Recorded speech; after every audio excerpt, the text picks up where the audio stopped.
हरिओम।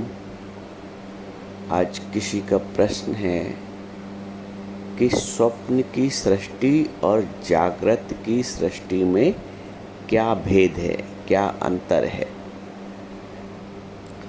देखो, सच में तो कोई भेद नहीं है।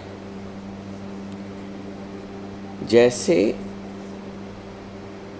चावल के बोरे से आपने एक मुट्ठी चावल निकाला सैंपल देखने के लिए, और फिर जब आपने देख लिया, फिर आपने वो मुट्ठी चावल फिर चावल के बोरे में डाल दिया। तो सैंपल और पूरे बोरे के चावल में क्या कोई भेद है? आप कहेंगे नहीं। जो उन 4 दानों में सत्यता है, वस्तु की प्रतीति है, वही पूरे बोरे में चावल के। बिल्कुल वैसे ही जो रात्रि का स्वप्न है ना, वो सैंपल है, वो छोटे समय की सृष्टि है, वो थोड़े समय की सृष्टि है, वो कम समय की सृष्टि है। और जागृत की सृष्टि अधिक समय की सृष्टि है, लंबे समय की सृष्टि है। फर्क कोई नहीं। उस सृष्टि में भी आप सब कुछ देख लेते हो, सबसे वर्तते भी हो, भावनाएं भी आहत होती है, सुख की भी अनुभूति होती है, दुख की भी अनुभूति होती है, अपमान की अनुभूति भी होती है। सब कुछ सब अनुभूत कर लेते हैं उस सृष्टि में। और आँख खुल जाती है तो आप ही उस सृष्टि को मिथ्या मान लेते हो, आप ही उस सृष्टि को स्वप्न मान लेते हो। कुछ भी देखा हो, लेकिन जब आप जाग जाते हो तो स्वयं ही उस सृष्टि को मिथ्या कह लेते हो। अरे ये तो स्वप्न था, मैं तो नाहक ही परेशान हुआ। आपने स्वयं उस सृष्टि को मिथ्या मान के और आप बोझ रहित हो गए, आप चिंता रहित हो गए। ये जो जागृत की सृष्टि है, इसको गुरु को स्वप्न समझाना पड़ता है, गुरु को इसके मिथ्यात्व को पक्का कराना पड़ता है। यदि जैसे उस स्वप्न की सृष्टि को हमने स्वतः ही मिथ्या मान लिया, कोई आपसे कहता थोड़ी है अरे इसको मिथ्या मानो जो तुमने देखा है। आपने स्वतः उसको क्षण भर में जागृत के पश्चात मिथ्या मान लिया और फिर उसका चिंतन भी नहीं किया।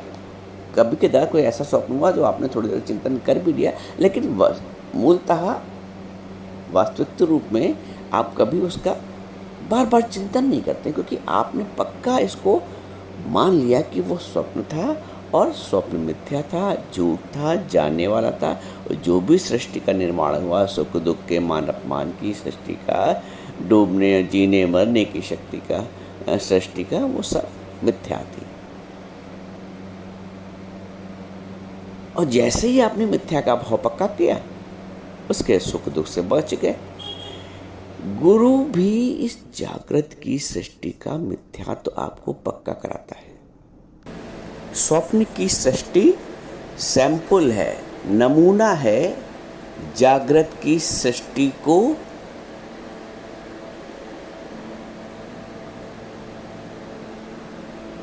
अपने जैसा बताने के लिए, जैसे एक कपड़े का थान का जो छोटा सा कट पीस होता है सैंपल वाला, वो यह बताता है, इस बताने के लिए होता है कि जो मैं हूँ वही संपूर्ण थान भी है। तो जो स्वप्न की सृष्टि है वो ये कहती है कि जैसे मैं तब तक सत्य हूँ जब तक तुम सो रहे हो, जब तक नींद है, और जाग जाओगे तो मैं वैसे ही मिथ्या हो जाऊँगी, एक क्षण में मिथ्या हो जाऊँगी। स्वप्न की सृष्टि ये बताती है कि जैसे मैं मिथ्या हूँ, जागृत की सृष्टि भी मिथ्या है। स्वप्न की सृष्टि सैंपल है, नमूना है, जागृत की सृष्टि को अपने जैसा बताने के लिए। कभी कभी स्वप्न की सृष्टि के दुख से आप इतना परेशान हो जाते हो जितना कि जागृत की सृष्टि के दुख से। स्वप्न की सृष्टि का दुख भी आपको रुला देता है, आपकी गिग्गी बांध देता है, आपको भयभीत कर देता है। आप बोलना चाहते हैं, मुख से कुछ निकलता नहीं, क्योंकि इतना अधिक वो अपने प्रभाव छोड़ती है स्वप्न की सृष्टि। जागृत की सृष्टि भी तो वही कर रही है, या ऐसे कह लो, जो जागृत की सृष्टि कर रही है आपके साथ, वही स्वप्न की सृष्टि कर रही है, और दोनों ही मिथ्या है। जब राजा जनक जी ने स्वप्न ये देखा, भाई वो तो राजा, लेकिन स्वप्न उन्होंने ये देखा कि मैं बहुत दिनों का भूखा हूँ, दरिद्र हूँ, दर दर भीख मांग रहा हूँ, और भीख भी नहीं मिल रही है, अपमान हो रहा है। इस दुख से एकदम से उनकी आंख खोल गई, और फिर उनके अंदर का विवेक जागृत हुआ, और उसके अंदर एक प्रश्न आया राजनक के अंदर कि ये सच है कि वो सच है। अरे मैं इतनी बड़े राजाई में बैठा हूँ, इसका सुख अनुभव कर रहा हूँ, ये सच है कि जो मैंने रात्रि में देखा कि दर दर भीख मांग रहा हूँ, भिक्षा मांग रहा हूँ, वो सच है। तो फिर गुरु अष्टावक्र कोई उसका उत्तर नहीं दे पाया इस प्रश्न का। गुरु अष्टावक्र ने इस प्रश्न का उत्तर दिया कि राजन, न ये सच है न वो सच है। वो रात्रि की स्वप्न की सृष्टि है, और ये जागृत की सृष्टि है। न वो सृष्टि रही है और न ये सृष्टि रहेगी। जैसे जागने पे उस सृष्टि का दुख मिथ्या हो गया, वैसे ही आत्म जागृति में इस सृष्टि का दुख मिथ्या हो जाता है। फर्क ये है कि वहाँ हम स्वतः जाग जाते हैं और स्वतः ही उसको मिथ्या मान लेते हैं, और यहाँ हम न स्वतः जागते हैं आत्म भाव में, और ना ही इसको, जब जागते ही नहीं तो इसको मिथ्या कैसे मान लें। और जीवन भर इस स्वप्न की सृष्टि को सत्य मानते हुए, सारे कर्तव्य धर्म फर्ज ड्यूटी निभाते हुए, और इस स्वप्न की सृष्टि का हम बोझ ढोया करते हैं। जिस दिन हम आत्म जागृति में आ गए, तो इस सृष्टि का दुख और सुख और मान और अपमान बिल्कुल वैसा ही क्षण में मिथ्या हो जाएगा जैसे कि स्वप्न की सृष्टि का दुख। इसीलिए कहते हैं, गुरु कहता है जागो, awake O man awake. Vivekananda कहता है उत्थिष्ठ जागृति, उत्थिष्ठ जागृति। हर ग्रंथ हमें जगा रहा है, वेद हमें जगा रहे हैं आत्मभाव में। या निशा सर्वभूतानां तस्याम जागृति संयमी, यस्याम जागृति भूतानि सा निशा पश्यतो मुने। भगवान भी यही कहते हैं, जहाँ ज्ञानी की रात है वहाँ ज्ञानी का दिन है, जहाँ ज्ञानी का दिन है वहाँ ज्ञानी की रात्रि है। वो सोया पड़ा है तुम्हारे स्वप्न के संसार से। जहाँ ज्ञानी जाग रहा है वहाँ अज्ञानी सोया पड़ा है। ज्ञानी आत्मभाव में जाग रहा है, अज्ञानी आत्मभाव में सोया पड़ा है। अज्ञानी देह भाव में जाग रहा है, ज्ञानी देह भाव से सोया पड़ा है। वो आत्मभाव में जागृत है। या निशा सर्वभूतानाम, जो सबके लिए रात्रि है, सा या निशा सर्वभूतानाम तस्याम जागृति संयमी, उसमें जागृत करता है संयमी ज्ञानी। तो जागृति की ही आवश्यकता है। भगवान ने भी अर्जुन को जगाया है, कुछ नहीं किया है, जगाया है आत्मभाव में, देह भाव से आत्मभाव में, शरीर भाव से ब्रह्म भाव में, जीव भाव से ब्रह्म भाव में।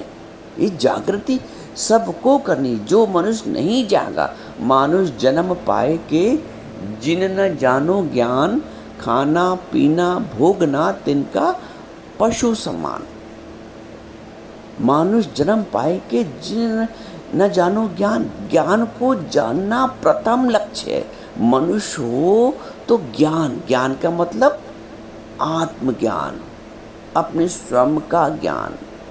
देह भाव का मतलब स्वप्न, निद्रा, नींद। देह भाव का मतलब नींद, और नींद में स्वप्न देखने की स्थिति, देह भाव का मतलब। और आत्म भाव का मतलब जागृति, सुख। जैसे स्वप्न के सुख और दुख से बच गए हम, फारिग हो गए एक क्षण में, जैसे उसको मिथ्या किया। गुरु इसी को मिथ्या, हमारे जो वेद है उनका पहला वाक्य यही है, ब्रह्म सत्य जगन मिथ्या।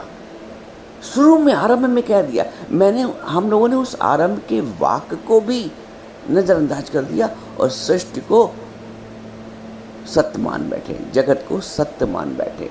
वो वेद कहता है ब्रह्म सत्य जगन मिथ्या। हमने उस मिथ्या वस्तु को सत्य मान लिया, इसलिए तानों से, तुनकों से, मान से, अपमान से, अपशब्द से बहुत जल्दी दुखी हो जाते हैं, बहुत जल्दी अपमानित हो जाते हैं। हम क्यों नहीं पक्का कर पाते हैं कि बेटा यदि अपशब्द बोल रहा है, ये भी एक स्वप्न है। देखो, ये मान के चलना ही पड़ेगा, तुम इसको अतिशयोक्त नहीं कर सकते हो। बहू यदि बुरा व्यवहार कर रही है, मान के चलो अपना रोल कर रही है, मान को चलो वो हमारे कर्म काट रही है। सत्संग के दुख को मान के चलते हो ना, मिथ्या है, मान के चलो, तभी इस दुख में संसार से मुक्त हो पाओगे। तभी नानक बोलते हैं कि नानक दुखिया सब संसार। गुरु संसार को दुखी इसीलिए कहता है क्योंकि हम दुख से सुख की ओर भागे, दुख से परम आनंद की ओर भागे, इसलिए गुरु इस सृष्टि को दुखमय बताता है। भगवान ने भी गीता में बोला, दुखालयम अश्वाश्वतम, इस संसार को दुखालय बोला, दुख का आलय, दुख का घर बोला है, दुखालयम अश्वाश्वतम। इसलिए भगवान दुख संसार को दुखमय बोलते हैं, इसलिए गुरु संसार को दुखमय बोलता है, क्योंकि इसके हर एक इच्छाओं में, चाहनाओं में, वासनाओं के पीछे जो रेट है वो दुख स्वरूप है, वो दुखमय है। इसलिए गुरु उस स्वप्न की सृष्टि का जो बीज है, हमारी इच्छाएं, हमारी वासनाएं, उनको नष्ट कर देता है। देह भाव का जो बीज है, अहमता ममता कर्ता का जो बीज है, गुरु उस पे ही प्रहार करता है। रोज सत्संग में आपकी अहमता पे, आपके होने पर पे, आपकी ममता पे, आपके मोह पे, आपके कर्तापने पे गुरु प्रहार करता है और आत्मभाव को जागृत करता है। ये होनापना, ये कर्तापना, ये मोहपना, ये ममतापना, ये सब मिथ्यात्व से भरा हुआ है। जहाँ में कुछ साचो नहीं, नानक बिन भगवान, इसमें कुछ भी साचा नहीं। स्वप्न में क्या सच्चा है? स्वप्न में केवल वो सच्चा है जिसकी शक्ति से, जिसकी चेतना से गहरी नींद में आपने उस स्वप्न को देखा, बस इतना सच्चा है। वो चेतना सच्ची है जिसकी सत्ता से आपने उस स्वप्न को देखा। तो वैसे इस संसार में नानक बोलते हैं कि नानक कुछ साचो नहीं, जामे कुछ साचो नहीं, नानक बिन भगवान। इस संसार की सृष्टि में, इस जागृत की सृष्टि में कुछ भी सच्चा नहीं है, सिर्फ भगवान, सिर्फ ईश्वर की सत्ता। तो उस सत्ता की अनुभूति कराना ही, जैसे जागृत में आना ही ज्ञान है, वैसे ही आत्मज्ञान की जागृत में आना ही परम ज्ञान है, ही परम उद्देश्य है, ही परम लक्ष्य है। आत्मज्ञान में आना, जाग जाओ, मुक्ति ढूंढ लो, जीवन की शाम होते होते। न जाने जीवन की शाम कब हो जाए, सतगुरु जगाए तुम्हें, कब तक रहोगे सोते। जाग जाओ प्राणी, मुक्ति ढूंढ लो, जीवन की शाम होते होते।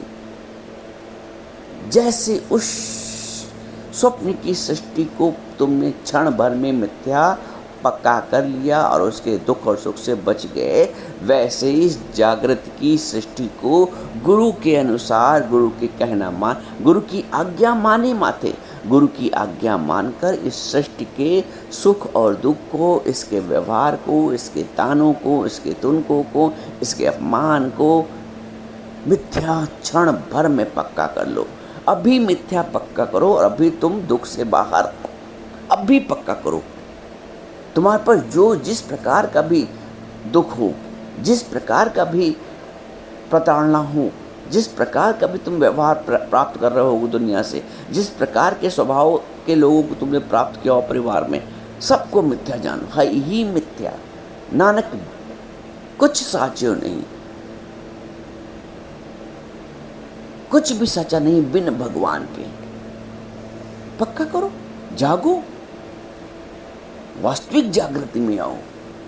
ये जो जाग रहे हो सारा दिन और सारा जीवन, ये वास्तविक जागृति नहीं है। आत्मभाव की जागृति ही वास्तविक जागृति है, और आत्मभाव में जागने के पश्चात ही हम संसार के, शरीर के दुखों से निवृत्त हो पाएंगे।